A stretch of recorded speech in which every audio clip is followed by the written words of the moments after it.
All right, and this next selection goes out to all the college students out there. Hi there, this is Ryan Mancini. Welcome back to Mars on Life. I'm joined with me, as always. Sebastian Shug, barely alive and barely well, on paper number 6 of this whole ordeal. Paper number 6 from school, or You know, I think I think they just all start to blend into one another at this point. It's Mhm. hard for me to kind of distinguish an assignment from just existential ramblings off of a 2 a.m. can of Monster. Um, Now, how are your professors coping with needing to adapt their syllabi to Personally, I basically think that they're educate students in the midst of a pandemic? well, educating would be a completely different term of what in my circumstance they're doing, Mhm. and I understand the whole student teacher relationship. My mom's a teacher, however, she teaches in elementary school. I understand the need for that institution and that figure to deliver that message to students. Okay, I get that. Yeah. I do strongly feel, and this is my own personal opinion, disclaimer, that because of the time sink, because of the time shift, because of the increase of time spent at home, a lot of these projects, papers, assignments, and overall, this seems like petty nonsense complaining about, Hmm. what are we still in high school here? But the fact that we have all this time, it makes me think that we're getting more assignments than we would have if we weren't amidst a pandemic, Okay. and maybe they would have been spread out. And Yeah. partially, I do feel that it is, sort of an individual's fault of tackling all these assignments, up until the deadline of final exams. I know a lot of people, myself included, like to get things out of the way. So they end up doing assignments 2 to 3 weeks early so that they can Yeah. prepare for any onslaught going on in the final week. It's a mess. It really is. But uh, Well, and on top of that too, you're in your graduating senior, and from at least speaking from my experience and also speaking from a different major, I recall that there were at least a fair amount of senior presentations that students had to basically perform to the class in order to get a grade, and typically right, that was a grade that you you know you would be stuck. Let's put it this way: you'd be stuck with a group of students. You'd have those one or two students dragging the whole group down, and you were basically hoping to the stars above that you were going to pass, knowing right. that at least a fourth or one-fifth of your group has totally flunked all of your chances of passing. No, see, that's remained. You would have thought that amidst all this, things would have been, adaptable, like other avenues of tackling final projects and final, like, group Hmm. team efforts.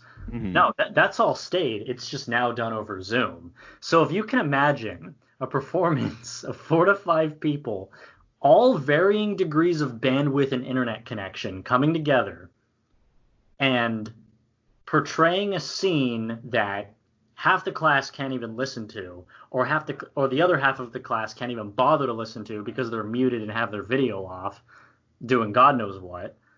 You can kind of understand how the message wouldn't effectively be submittable for the grade. We had that yesterday for one of my courses, and we were given the option to do a video, which circumvented this whole process. All you had to do was just edit it and submit it. Right. But to those who are doing live performances over Zoom, first of all, I don't know how the hell you would even find the time, let alone the patience to do that. But kudos. I mean, it seems to me at least that it seems feasible. Um, Oh, it is simply feasible in on simply paper. because these are people that after they graduate, some of them, and I'm not going to give them the benefit of the doubt and say all of them, but some of these students are going to probably find themselves in a situation where they're out of school and they need work of some kind, And depending on what their major is, as long as it's not journalism, they're probably going to find work that's going to require likely an online video interview, Right. like on Zoom or Skype, or, you know, say you're a big Silicon Valley guy and you're using Discord for some reason. And Hey, just because you couldn't use it doesn't mean you have to dock it. I'm kidding. hey, you know what? It's not my fault that they don't like my microphone. Just get a but better microphone. Okay. but you know, it seems to me like it's good practice. That being said, again, it's just kind of like how we all need to. And I'm not like parenting you when I say this, but it's just something that we all have to get used to. We, not including myself, but we being, you know, students of all kinds, need to kind of get used to it, because I think it was just this week that Gavin Newsom, the governor of California, made a comment about schools possibly not reopening until next July, which, you know, mind you, I mean, as you pointed out, I'm long out of school, but the thought of starting school in July or even early August, it's tolerable, but the thought of school starting in July is so weird, and just it kind of makes me wonder what people are going to be doing after their undergraduate career should they want to pursue higher education. Mm-hmm. Because when it comes to graduate programs, if you're paying for a graduate program, I'm assuming you'd want to be inundated with, you know, what that program has to offer. You know, I'm not going to put it past me that should I hypothetically choose to pursue that avenue, it can't be done online, because in my case, as much as I want to bash my head against the table for writing papers over and over for subjects that I don't give a shit about, Mm-hmm. you know, I'm not going to lie and say that probably isn't much of the same as what I'm doing now. Right. So, you know, as much as I don't want to have a University of Phoenix degree, I think a master's program is going to have to go down the University of Phoenix route. Right. And it will for some time. Just, you know, it's kind of the hope of choosing whatever discipline you want to study, no matter what it is, ubiquitous enough for when you get out of school. And that's sort of what I'm dealing with now, you know, whereas maybe 50 years ago, the only thing you had to worry about was the threat of nuclear annihilation. Both of those are not a good thought. Well, looking ahead, it looks an awful lot like what we had talked a little bit about last week, as well as something we sort of touched on in our book discussion. Something else that hit the news recently that was very poignant, but also I think it puts a very homely and a very heartfelt and close resonance in terms of how much of an impact that this pandemic is not only having in terms of our health and our sort of collective psychology, but also just our reality in terms of businesses and in terms of just regular life. And I just want to read this very crushing headline from the LA Times in this article by Randall Roberts. Amoeba Music won't reopen original Sunset Boulevard store. And then there's a quote, "We have no choice." Now, Amoeba has multiple stores all around the state. This one, of course, was in Hollywood at the corner of Sunset Boulevard and Cahuenga, and it's been there since 2001.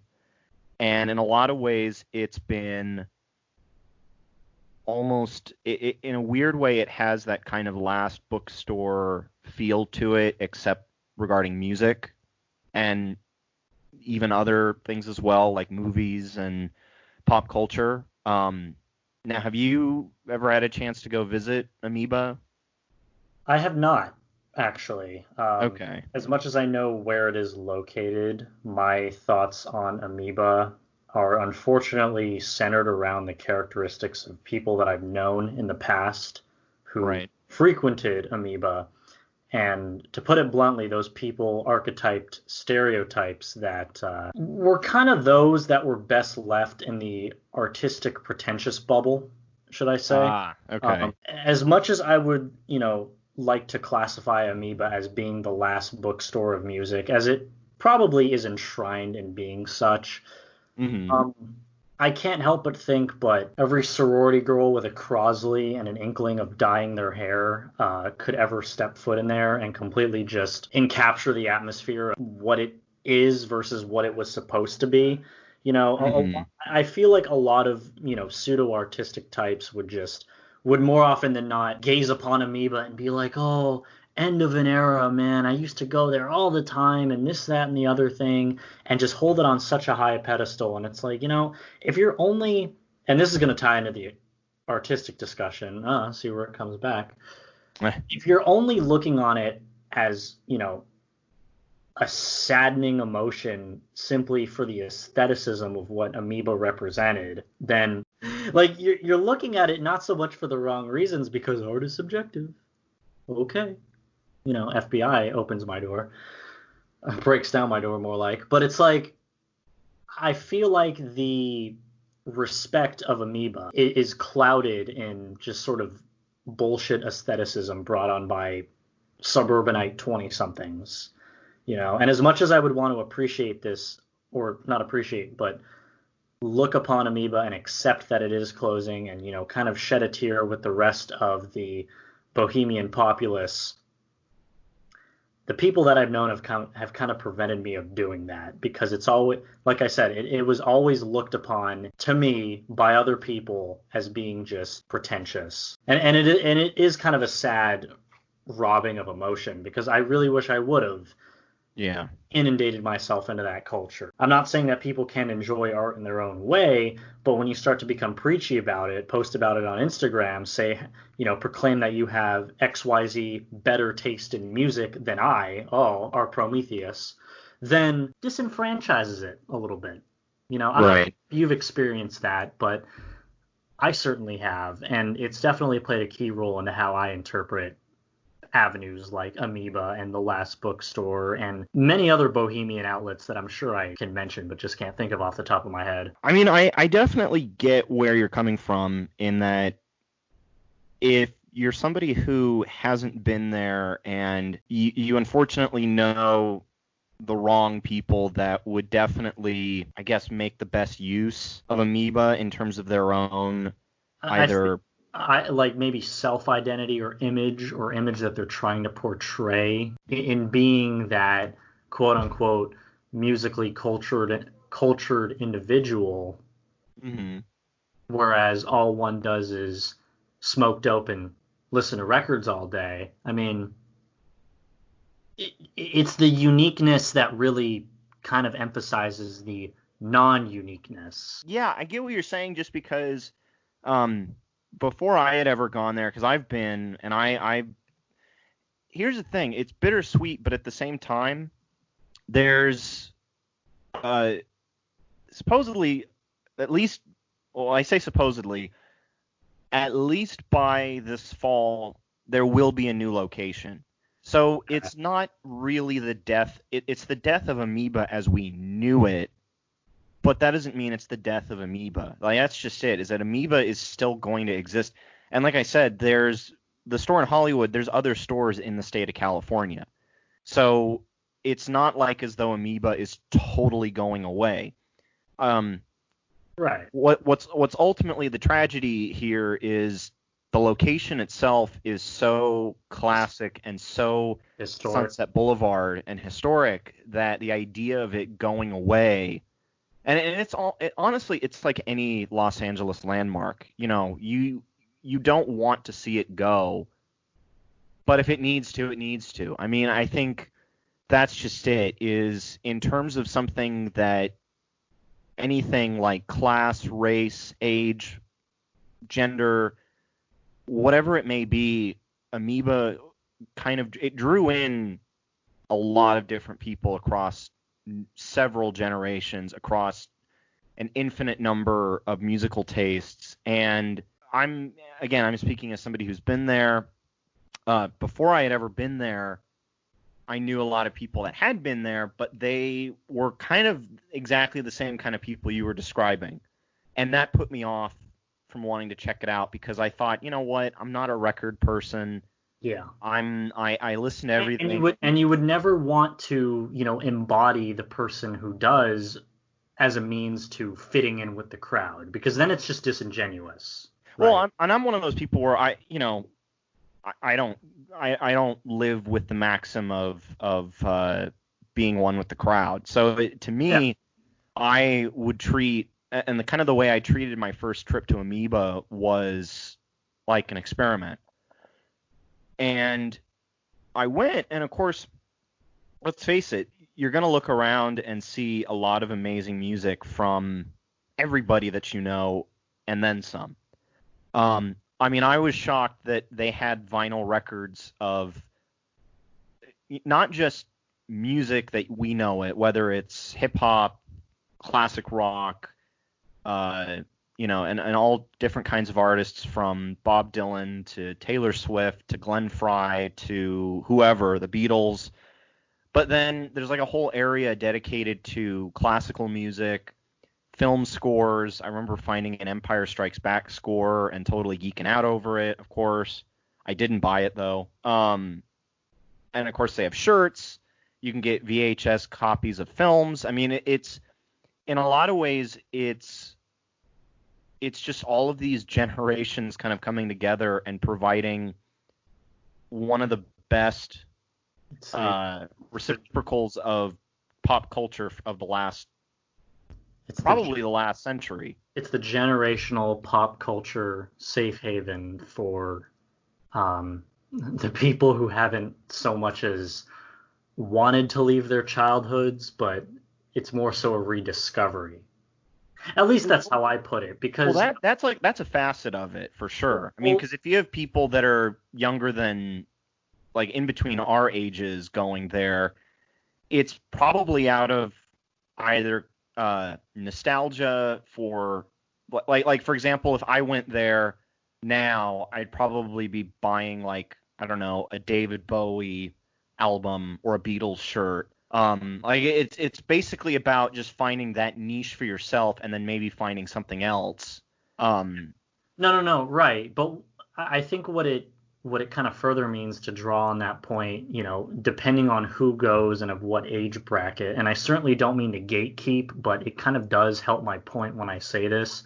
But when you do shop at a specific, store like this, and you look at the type of items such as records, whereas as 20-something-year-olds, we didn't have the faintest clue what it was even when we were kids, because records died out even back then. Right. So to be interested in a particular medium of music is one thing, and to like it is certainly another thing as well. But to be so ingrained within it to a fault, it's almost like encapsulating the whole 90s kid trope, whereas identifying as a 90s kid, even though you were fucking born in 99, makes you an overall better person than those who were born in 2000 and later, Right. It kind of feeds upon this element of, oh, well, I was a part of something better back then and you're not. So as much as I kind of despise, like, the whole gatekeeping aspect of it, I do use it to make a lot of humorous remarks, because what are you defending other than medium and material that isn't, it isn't personal to you. You like to encapsulate it because you think that it makes you better as a person. That's what I have to say about those, like, aesthetic type driven people. Right. But I think, too, it's, and obviously that's not everybody who goes there. No. That's not everybody, but it is the subset of people who I think most definitely identify within our age range Perhaps even younger. I'm speaking from experience of high school where I would meet these people, Hmm. where decking your shit out in vintage 90s garb in 2014 was apparently the cool thing to do.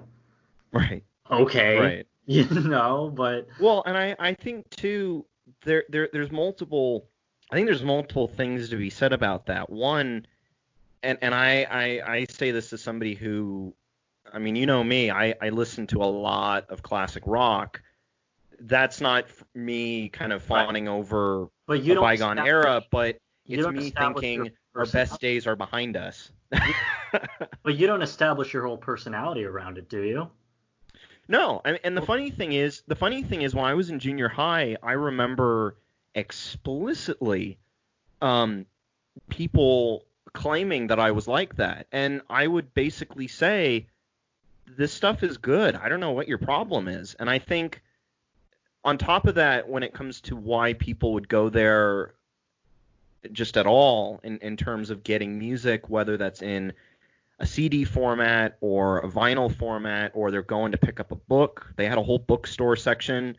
I can proudly say that the first thing I ever bought from Amoeba was a book, which sounds very apropos of me. Ryan goes to a music store, and what does he get? A book. Well, it was a book written by a guy who wrote for Rolling Stone, Hunter S. Thompson, and it was his book, The Curse of Lono. So, neener, neener. But on top of that, I think too, the beauty of a place like Amoeba is I'm very I try to be very utilitarian and try and get an idea as to why things make people happy, especially when we live in such an absurd, idiotic world. Bleach.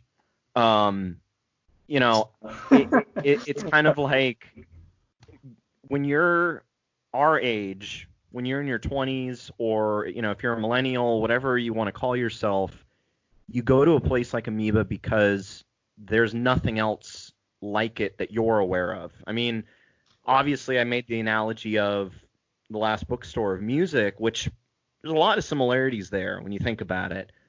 But when you're somebody like me who's only used to um, iTunes and your parents' CD collection, or beyond that, you vaguely remember going to, some kind of store that had CDs for sale. Like, okay, it's like any other store. You go to Amoeba and it's like pop culture personified, because it's not just simply, oh, I'm gonna go pick up my Miles Davis record. It's kind of like you're enamored with so much stuff that you might not have been familiarized with in the first place, and you might find yourself walking away with something that you didn't expect to take with you. And I think that is the beauty of Amoeba. That's why it continues to be such a beloved place. And just to kind of read a little bit more from this article, they had made a GoFundMe page this month as a way to offset costs associated with the COVID-19 shutdown. The record store, which also has 2 locations in the San Francisco area, is still paying rent and bills on the shops and health insurance for some of its 400 employees. In a sense, Amoeba's fate was decided in 2015 when it sold its 24,000 square foot building at Sunset and Cahuenga to developer GPI Companies for a reported $34 million. The buyers announced plans to build a 26-story high-rise in its place. Since the sale, Amoeba has been paying rent on Sunset. And, of course, their new location is going to be at 1600 Hollywood Boulevard. And, this had been something that had been, going on for a while now, obviously, in terms of the new location. But I guess, if anything, I don't know, it's interesting just because it's sad that it took such a negative situation like what we're in now to get rid of something that I think filled so many people with varying degrees of happiness. But at the same time, it's not like we're totally losing it. I guess it's just the nostalgia for what the old place represented and how it looked on the inside. The idea of losing that, it sucks. But, we'll see. I mean, who knows? Maybe we'll do, once everything's taken care of and the new location opens up, we'll do like a video episode to check out the new place, and it'll be Sebastian reacts to new Amoeba. Hold on to your tights. No, Sebastian reacts to the Amoeba that I apparently missed so much of.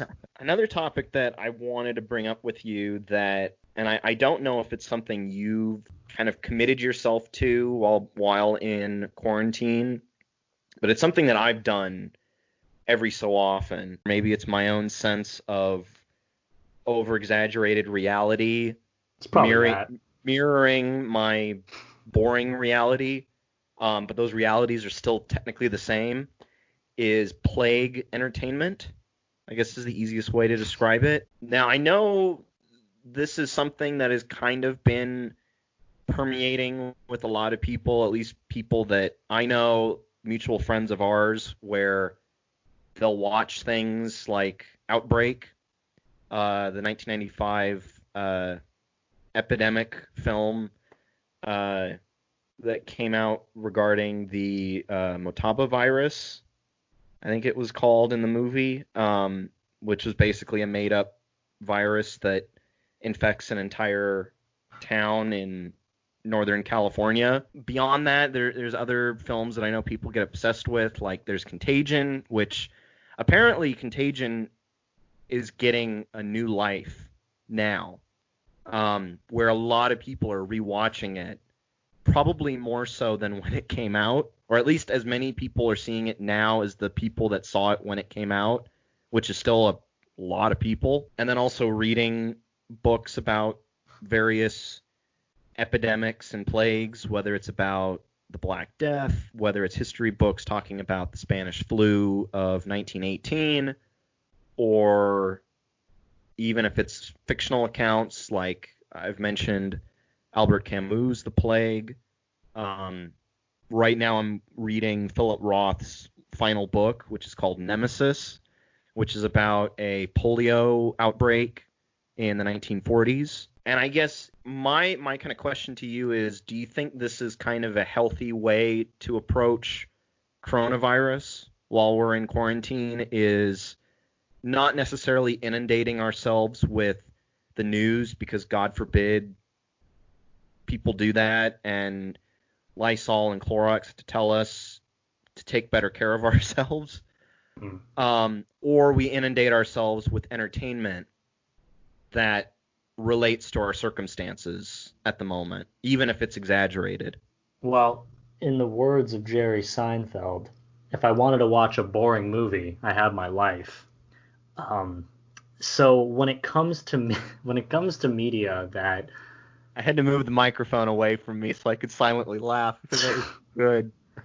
Look, as someone who's played their fair share of video games, watched their fair share of movies, and read their fair share of, I guess you could call, thriller outbreak literature, of subject matter that I think deep down people wish would happen, but ultimately, should it have ever happened, people would not have the slightest clue of how to figure out what the hell to do.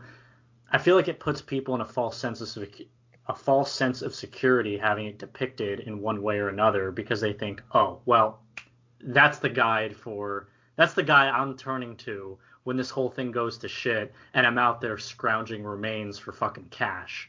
It's like, no. Okay. Now, if you want to blow this out of proportion for sake of entertainment, which is obviously what the entertainment industry does, then by all means represent it in a very overzealous, wacky, zany way. I can't tell you how many times I've started watching The Walking Dead and stopped 30 minutes into the first episode because of how campy it is, and because of really how bullshit it is going forward. Because how the hell are you going to milk a franchise off of the same running and gunning mentality? Okay, there's neither gunning nor is there really running. Okay, it's sneaking and prolonging. Prolonging what? Oh, well, spoiler alert, people die. Sorry. But if you're gonna engage yourself in these mediums, I think, are people doing them out of catharsis? Maybe. Are people doing it out of paranoia? if any, what is it, Fallout 76, Fallout 4, any of those nuclear annihilation games tell you any differently. It ain't all 1950s aestheticism and roses, you know. Eh. It ain't Tom and Jerry.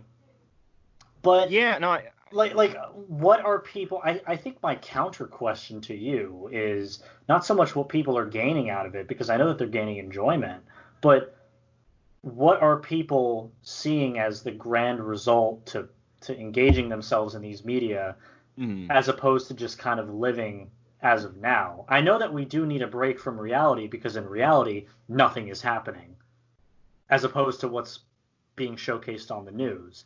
But do people wish that they were in another plane of existence where more things were taking place right. in regards to a pandemic? Is that why people read, play, and watch these I types of mean, things? I think certainly it's a lot of different things. One of which is there are a lot of people out there that turn to entertainment almost the way one turns to religion, where you want to get some kind of guidance, but you Yeah, also want by some that, kind of explanation as to right. what is happening, how should I deal with this, how should I move on, how should other people deal with it.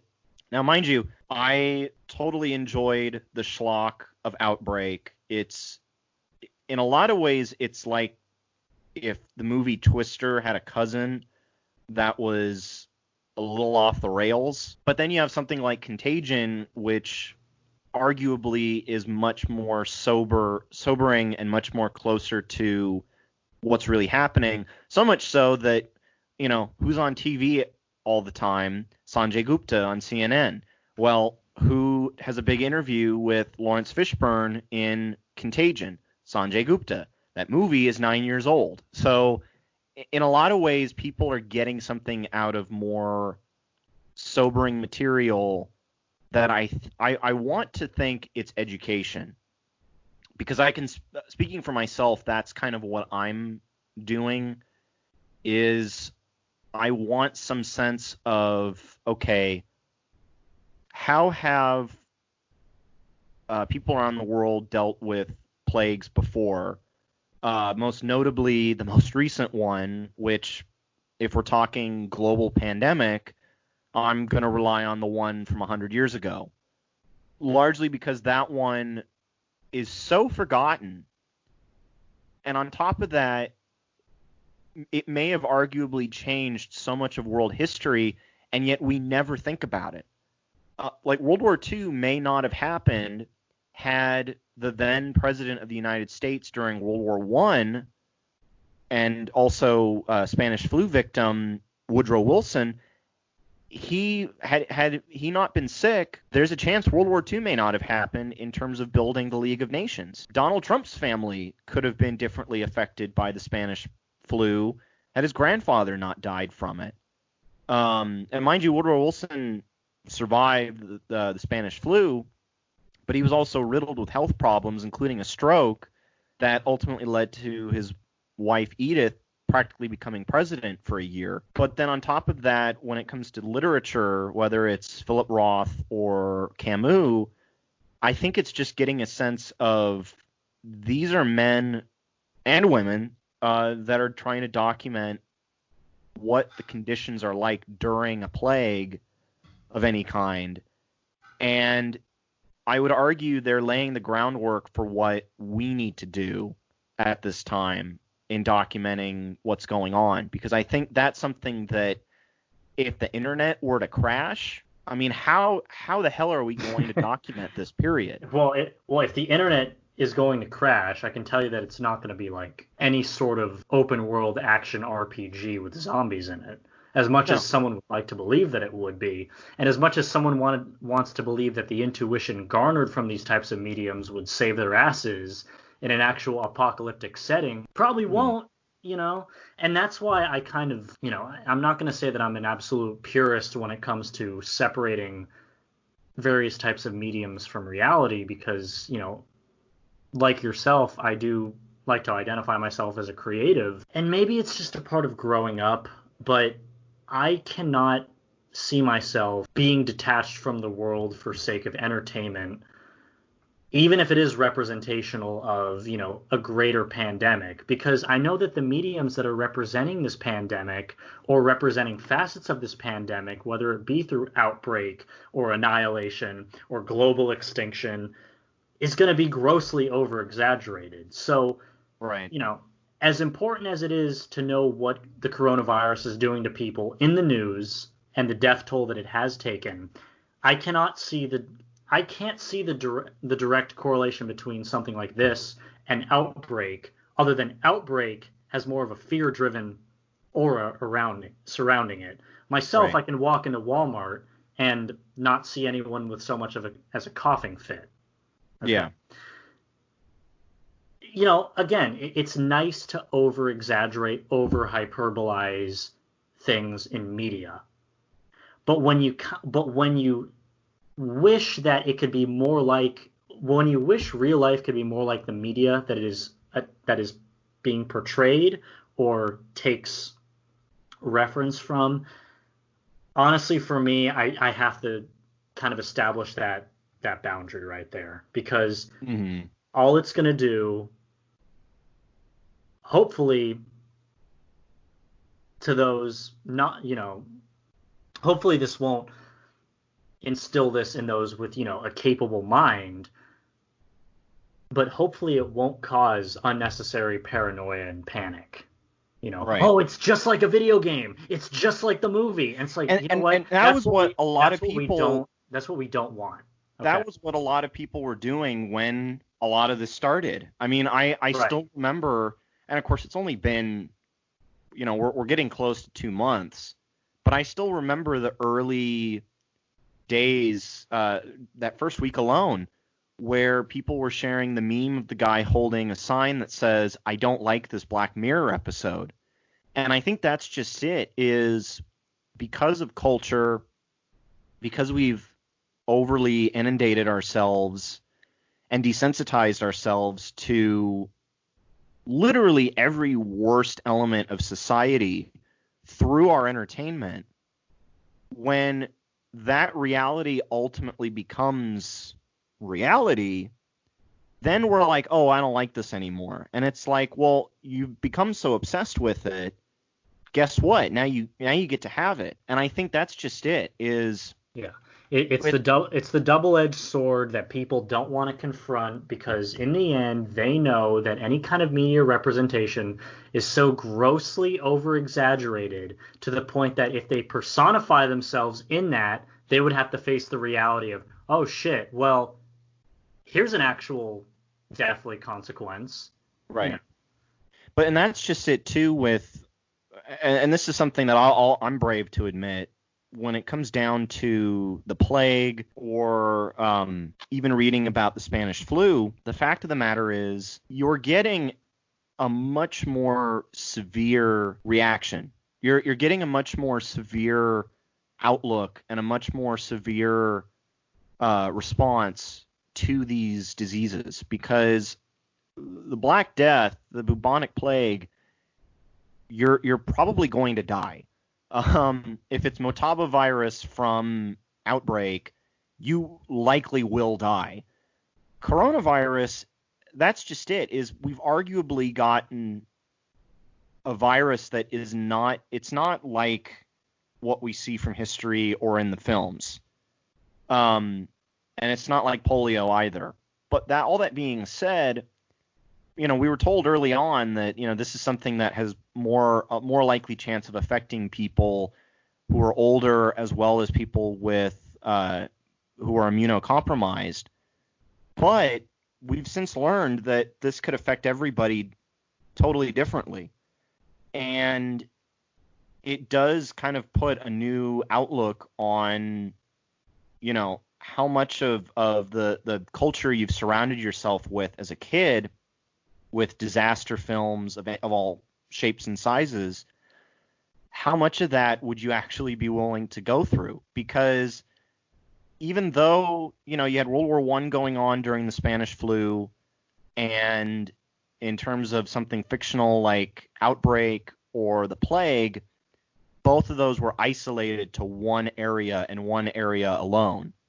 And like I said, I've just started reading Nemesis, but from what I gather, the polio epidemic is local to one area. I guess what are people thinking in terms of receiving this information, but then thinking to themselves, wait a minute, am I receiving this because I want to get the worst case scenario out of the way, or what am I getting out of this? And I think, speaking for myself, I'm curious to know how people of those eras, and even in the fictional ones, how they reacted to something like how we're living through.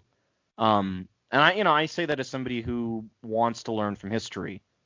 But it's the people out there that are like, oh, this isn't what I imagine the apocalypse to be like, where I'm just sitting at home all day. Well, why would you? And it's like, well, who told you the apocalypse was going to be fun? Why would you imagine the apocalypse? For goodness' sake, why would you imagine apocalypse at all? I mean, for fuck's sake, if you're that much of a Friedrich Nietzsche and you want the world to fucking burn and then complain when the world is fucking burning, it's like, shut the fuck up, you know? Well, it kind of goes back to our last episode where I wonder if these people will be just as antsy when the election rolls around and less than 40% of the American public actually votes. We've so far gotten a plague that, as of this episode, it's killed 60,000 Americans, and thus far, we've already got several states, including our own, that are already trying to look at, phases of reopening. And I think, and of course, this could lead into a whole different discussion about class and the economy and, capitalism basically tired of napping. But I just think that there's ways of indulging oneself in either a hypothetical or a historical or an exaggerated interpretation of what we're living through, and then actually living through it and thinking to yourself, how does this relate to what I'm learning or to what I'm viewing or to what I'm listening to? So, because as I keep saying, in my case, it's about history. It's also about looking at it as a creative and thinking, how are we going to document this? Because let's face it, the number of books about coronavirus and coronavirus accounts, we're going to be hearing about those for the rest of our lives, if you think about it. So, in a weird way, it's almost like getting to go through some of the readings now from the past is almost like preparation for what we're going to get from now until the day we die. And as depressing as that sounds, we're all going through this. We all saw this happen. We all spent time in quarantine, hopefully. And let's face it, how could we forget this? The Spanish flu, we totally forgot. We forgot it, and it killed more people than it did than World War II and World War I did. So the idea that we're somehow going to just move on after this is totally nonsensical. So anyway, we could go forever on that topic. But I guess since we're getting close to wrapping up, you'd made a comment to me about something that you had found that you thought was pretty hysterical. So kind of to break the mood, I wanted to bring up an old anecdotal piece, one of my favorite online stories. It's not really a story, it's more of a shit post. It's an oldie but a goodie, but I'll just leap right into it, I suppose. So the title of this is called 8x8x16 Cement Block, $1. Judging by the title, I know you're probably thinking, well, what the hell?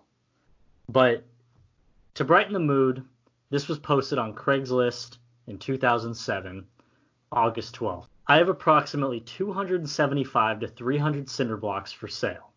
They are standard 8x8x16 inches. They cost about $175 plus delivery fees if you buy them somewhere else. I'm asking $1 per block. You pick them up and move them yourself. Pretty reasonable guy, right? Mm-hmm. Please don't waste my fucking time with endless emails. These are plain old cinder blocks, for fuck's sake. You don't need to do an engineering study on the feasibility of using these fucking things as building material. That's what they're for, you fucking idiots. Now listen, we're all busy people here. You want the blocks? Come get the fucking blocks and give me $1 for every block you take. How fucking hard is that? You don't have to tell me what you're building. I don't give a fuck. I'm not interested in helping you build it either. Why? Because I don't give a fuck. I just want to get these fucking things off my property. So if you want them, get the fuck over here with some money and take them. The next fucking moron that emails me with I'm building a blah blah blah and was wondering if, the answer is no. Come get the fucking blocks and build it yourself. If I knew how to do masonry, don't you think I'd be using the blocks myself instead of selling them for half fucking price? What the fuck is wrong with you people? You want the blocks? Come get the blocks and don't fuck with me. Shouldn't fuck with the cinder blocks. I mean, what's scary about that is I actually just recently saw a thread on Twitter about Doritos that was very similar to this. Just something to brighten the mood, you know. I also have a cash for gold one, but if you want to save that for next episode, we'll hold on that one. Oh my goodness. Well, I know it really doesn't tie into the nature of our show, but you know, we got to do something different every episode, and I think definitely this entire episode kind of brought me out of my stump of just wanting to die from all these over excessive amounts of assignments still. You know, I know it's very prescient for 220-something white guys to complain about the horrors and objectivity of school, because really, what else do people in their mid-20s make a podcast about? Anyway. Cosmic coincidence. Anyway, if there's any other closing remarks, I just wanted to end with that. Yeah, just a couple quick shout outs that I want to give. One of which regards the LA Art Workers Relief Fund. The fundraiser is now open. There is now a resource for you to get any financial help that you may need in these very frustrating times. If you want to find out more information, please head on over to LA Art Workers Relief Fund on Instagram. They also have a website. If you want to pitch in and help any artists that you may know, or just help out artists in need, please head on over to laartworkersrelieffund.org. That's laartworkersrelieffund.org. And another thing I wanted to quickly shout out, also, if you want to head on over to Los Angeles Artist Census, they have some preliminary information up in terms of LA County artists and their incomes prior to the COVID-19 pandemic. If you still haven't participated in that census, please do. Please help them out and try and kind of flesh out the census that they're trying to compile and make official for Los Angeles and for Los Angeles County. And last but not least, we'd like to give a very heartfelt birthday message from Mars to Pete D. Camarillo over at the Touchdowns and Tangents podcast. I've known Pete for many, many years, dating back to my first year in college, and happy to know that the lineage is still strong, and yeah, that guy is the OG. Happy birthday, man. Andrew Yang still lost, but have a good one. Hey, he's standing up to the Democratic Party, though, trying to take candidates' names off ballots for upcoming primaries. So yeah, well, he could stand up all he wants. He's still not going to win. I'm kidding. Shout out to our previous Touchdowns and Tangents episode. Yeah, if you want to check that episode out, we'll make sure to leave a link in the description for this episode. But before we go, Sebastian, where can the good people find you? So, in lesser of a degree now, at least, until the semester comes to a close in terms of content, you can nonetheless find me on Twitter and Instagram. underneath the handles at Dr. Sebi, that's at DRSEBBY for Instagram, and at DR_SEBBY for Twitter. There you'll find my comedic musings and mishappenings and hopefully not anything too illicit in regards to myself shit posting in the dead hours of the night because of this schedule. Where can the good people find you? So when I'm not taking walks in 45% humidity, and when I'm not listening to the ramblings of madmen, be it on television or in my neighborhood, you can find me on Twitter sharing our first guest, sharing Shawnee Badger's watercolor artwork, as well as following the Trader Joe's Union at Mancini RA. That's at Mancini RA on Twitter. And when it comes down to Instagram, where people are seeking as much information as they can in terms of coronavirus and how it's affecting the region, you can find me at Mancini Ryan. You've been listening to Mars on Life. Please make sure that you find us over on social media at Mars on Life Show on both Twitter and on Instagram. And on top of that, you can find this show on Anchor, Spotify, and Apple Podcasts. Our artwork is done by Zachary Erberich, and our intro music is Space Explorers by Kevin MacLeod.